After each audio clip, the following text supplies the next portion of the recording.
What if the thing that makes Andre Rieu's family cry is the same legacy that made him a legend? Andre Rieu, the guy whose heartfelt waltzes brought strangers to tears in the most opulent venues in the world.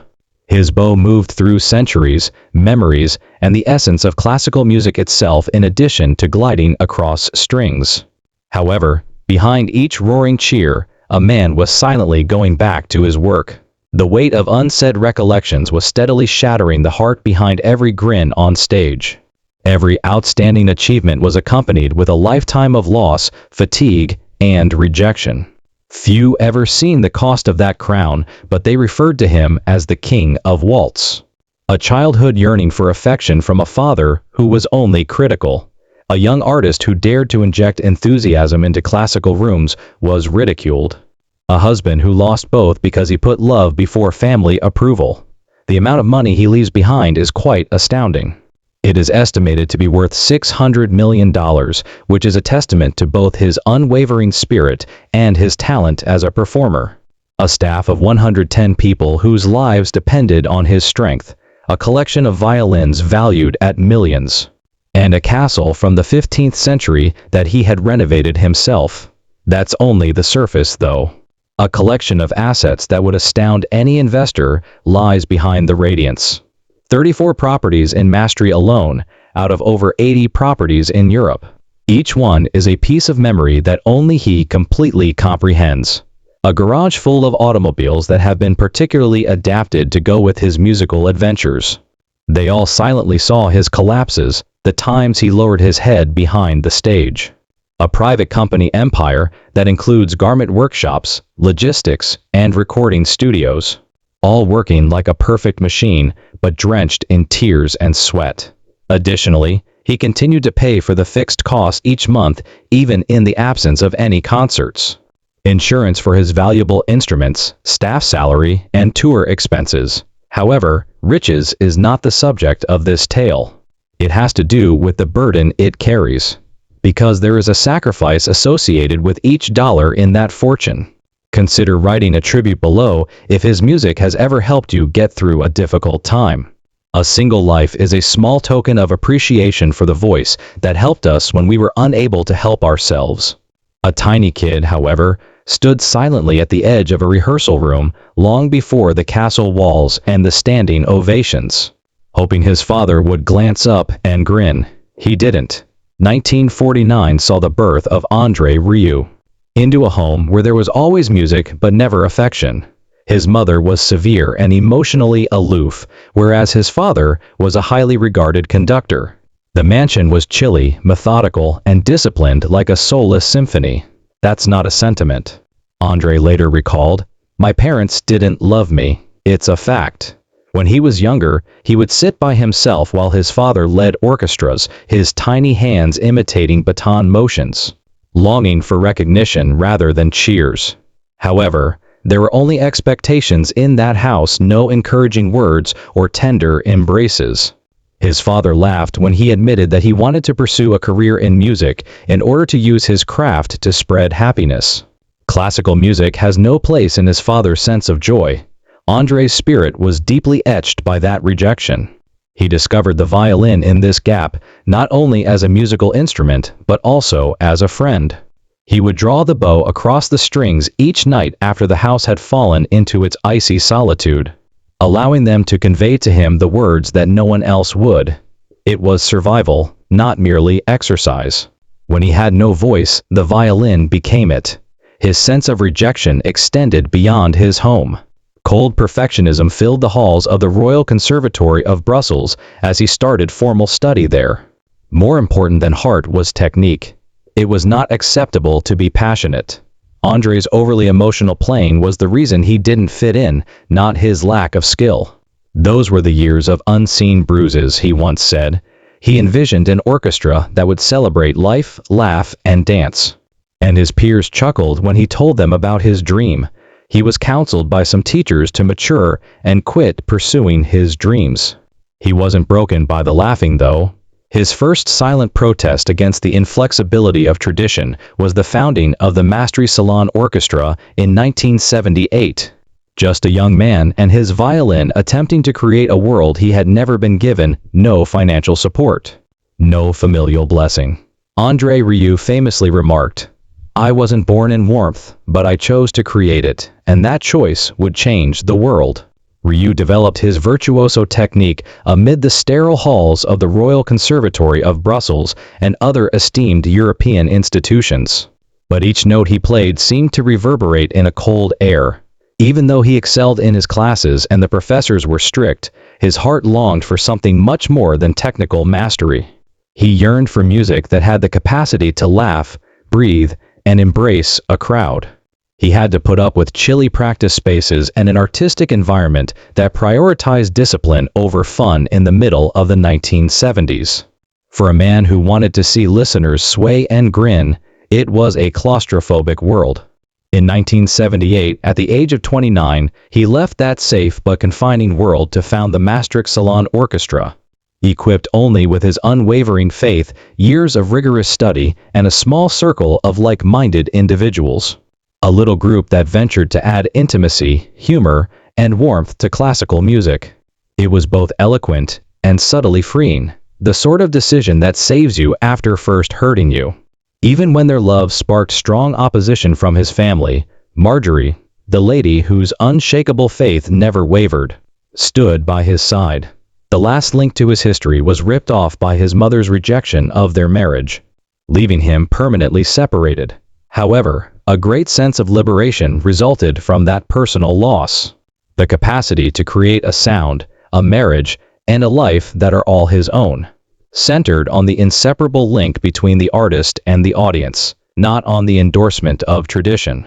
Decades later, Rieu would reflect on those early performances, tiny venues in little towns, crowds that were near enough to touch, as the epitome of why he chose to pursue a career in music. At such times, he wasn't just having fun, he was providing delight and getting 10 times as much in return. In addition to being a time of rebellion, his early years served as a testing ground for the character traits that would eventually make him the king of waltz, demonstrating how passion and tenacity can alter the norms of a centuries-old art form even in the face of rejection. André Rieu was on the verge of making the most audacious jump of his life in 1987.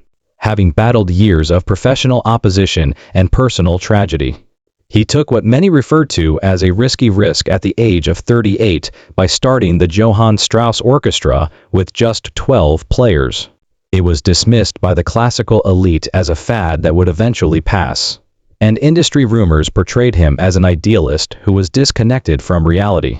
Rieu, however, was adamant about tearing down the chilly, intimidating walls surrounding classical music and bringing warmth, happiness, and human connection into the room by encouraging his musicians to laugh, dance, and smile on stage.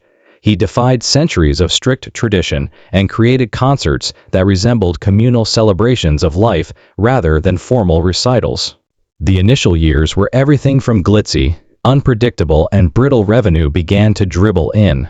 Despite the orchestra's increasing popularity, every trip was a gamble, with Rieu using his own money to pay for travel expenses, fix broken instruments, and hire spaces that were occasionally half empty. On January 1988, the date of its historic launch, with hope in his heart, he took the stage, only to be confronted with the sobering reality that receiving applause did not always equate to financial stability. Even if he received a standing ovation, there were nights when he would return to a little hotel by himself, excited by the music but troubled by red-faced ledgers and wondering how long his dream might last.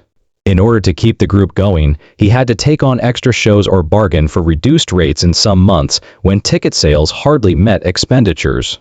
Instruments required ongoing maintenance. It was necessary to pay musicians, and each member was financially and artistically dependent on his guidance. However, his own style emerged during these stressful times. In addition to melody, each bow's stroke conveyed the defiance of a man who was committed to making beauty available to everyone who would listen. Decades later, Rieu would reflect that those evenings taught him that happiness was more valuable than any ticket price, a lesson that changed the way he approached every performance from that point on. The seeds he planted sprouted slowly. The orchestra's renown expanded outside of the Netherlands, audiences increased, and the media started to pay attention. Even nevertheless, success felt brittle at the time, gained little by little, city by city, and applause by applause. At this point, art and livelihood started to come together. The modest starting point on which he would eventually construct an empire worth millions of dollars. However, it was a kingdom built on hard work rather than glitz.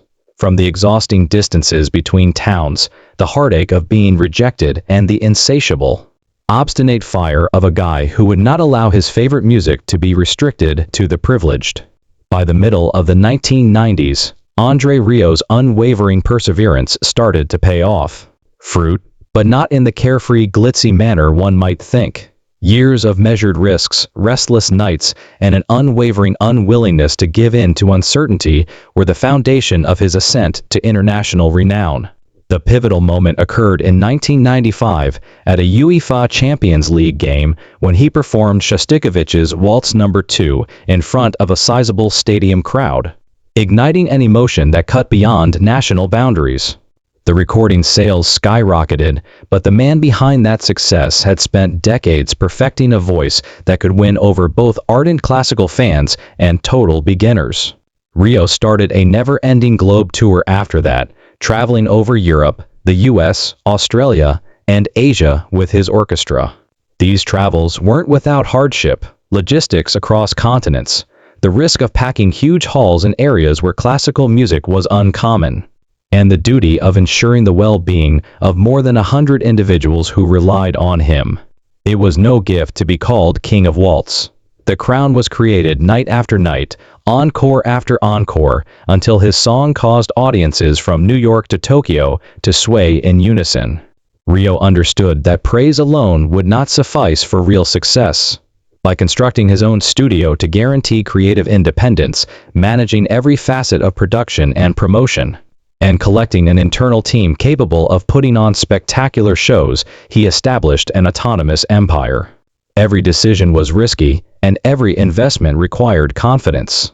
However, the benefits, which were assessed in terms of both wealth and his reach, demonstrated that his intuition was correct. His investments spoke for themselves. Rieu acquired dozens of properties, many of which were tucked away in his prized mast. Each property had a specific function, such as lodging personnel, storing equipment, or acting as a center of operations. He had more resources, a special nursery so that artists could travel with their kids without compromising family ties, a fleet of cars for the safe transportation of instruments, and personal chefs to maintain the health of his staff. These were calculated actions to safeguard his orchestra, the center of his business, not indulgences. The public saw it as all glitter. The air was filled with the sweep of strings, sold-out stadia, and golden light glistening from chandeliers. The exhausting practices in strange locales and the lonely hours spent reviewing accounts to make sure each player was compensated were hidden from view, striking a careful balance between overseeing the operations of a multinational corporation and maintaining the integrity of his music. He did not inherit his empire.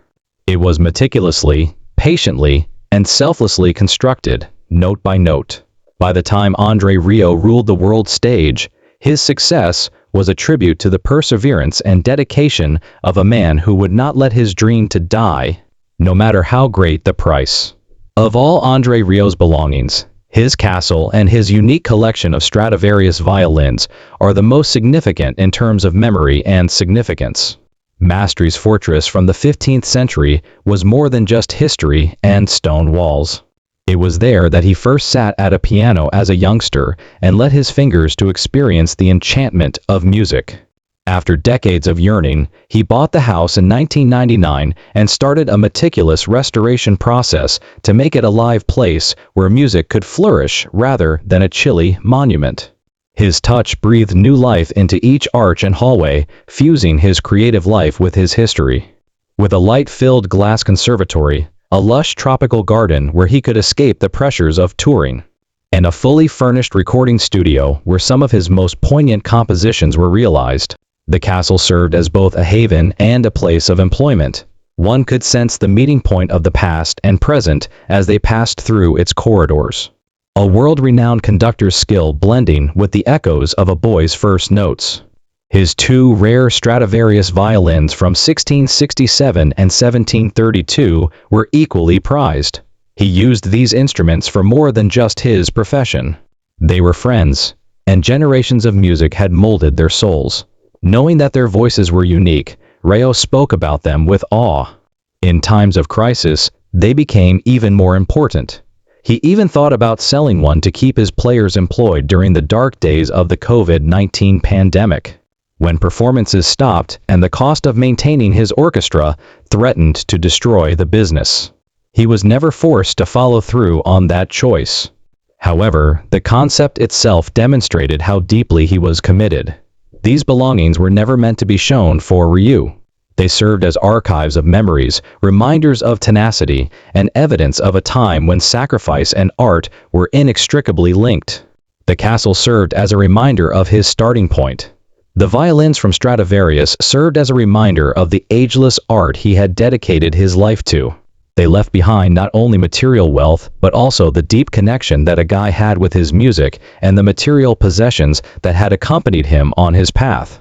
Andre Rieu experienced a quiet he had never experienced before in 2020, a sudden, total hush that was almost terrible. In what seemed like one heartless heartbeat, every tour date, every spectacular performance, and every night under sparkling lights disappeared from the calendar as the COVID-19 pandemic ravaged the world. His existence had been measured for decades by ovations, rehearsals, and the steady cadence of travel. Now, amid the silence of a deserted stage, stood the man whose music had filled stadiums and concert halls. It was heartbreaking, really, very painful. However, his initial concern was not for his own loss, but rather for the over 100 musicians, technicians, and others whose jobs were in jeopardy. Refusing to leave the family he had worked so hard to build, he dug deep into his reserves to pay their salaries month after month as his own income fell apart. The financial burden was constant, eating away at him during the few hours that he was unable to fall asleep. How long could he keep the lifeline intact? He would lie awake, gazing into the darkness. It never seemed like the numbers added up. There was no obvious light ahead, and the future seemed like a tunnel that was getting smaller. Even his most cherished belongings, which were the culmination of a lifetime of labor, were now subject to sacrifice. A precious companion who had sung with him for decades, his 1732 Stradivarius, was on the verge of abandoning him in order to ensure the survival of his orchestra. Quietly, smaller stakes were sold off. Without a word, a treasured antique car from his collection was sold. His personal funds were depleted in order to protect his people. It was a testament to his dedication, bravery, and sense of duty that he could even consider letting go of these fragments of his soul. Once a hive of rehearsals, laughter, and the buzz of creation, the castle descended into eerie silence.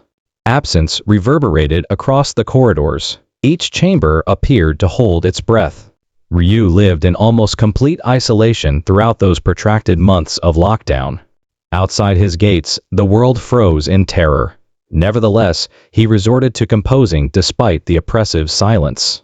He had never written anything like what came out of his pen. Richer, slower, and infused with a thankfulness that could only be developed through hardship. He would later admit that you realize the true meaning of music when you are compelled to stop. Every quiet becomes a lesson, and every sound becomes a gift. He was always burdened by those months. When the world finally opened up and he took the stage for the first time in more than a year, he was met with a different kind of applause. It was more of a group sigh of relief than a celebration.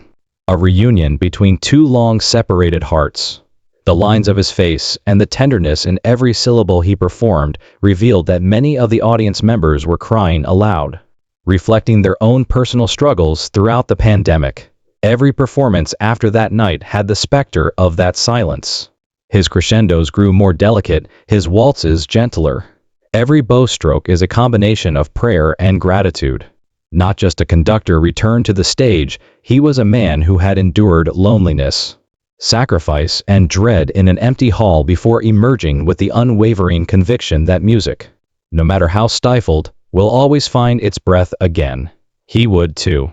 Andre Rieu had already suffered through decades of unrelenting schedules, restless flights, and stages that appeared to go on forever across countries by 2010. However, he was unprepared for the moment when his own body rebelled against him. He was swaying on firm ground as though the earth itself had moved beneath him after a violent virus infiltrated his inner ear and stole his equilibrium like a robber in the night. Months of planning went into canceling concerts. Fans who are dissatisfied are sending heartbreaking letters in droves. Some are begging him to get better soon. Others are just praying, unaware that their favorite maestro battled waves of sickness and vertigo behind the curtain to stay upright. Audiences waited in vain. The enforced silence was oppressive to a guy whose life had been characterized by motion. An unbarred, unseen jail. Clawing his way back inch by inch, he practiced by himself in the early morning hours, pushing the music to stabilize him as everything around him whirled furiously. The thought that his profession and the orchestra, which depended on him, could disappear overnight plagued his sleepless nights. His footsteps reverberate like a metronome, marking time against sorrow. Friends remember him pacing the corridors of his home at 3 in the morning, bow in hand, whispering to himself, "I must come back. They need me." Afterward, 2016 arrived, a year that would break his heart in a manner that no sickness could. His best buddy and loyal trombonist, Rude MKs, unexpectedly passed out on a tour. They laughed together in a little dressing room one day. RDE vanished permanently the next day. Andre took the stage that evening, but the ovation was empty, the lights were colder. And every cheer seemed like an echo in a room that was empty. It seemed like grasping for a hand that would never be there again every time he looked in Rude's direction. He would later confess, his voice cracking, that it was like losing a limb. He took that emptiness into every waltz for months, remembering every tune. He started honoring his pal with silent parts during his performances, deeply felt but never declared. Sometimes, as if to keep him alive with music, he would linger an extra beat on a last note. Eyes sparkling, the audience not realizing it was for Rude. Speaking quietly in interviews, he would recollect how RDE had made jokes about the next city they would visit, never thinking he would be absent.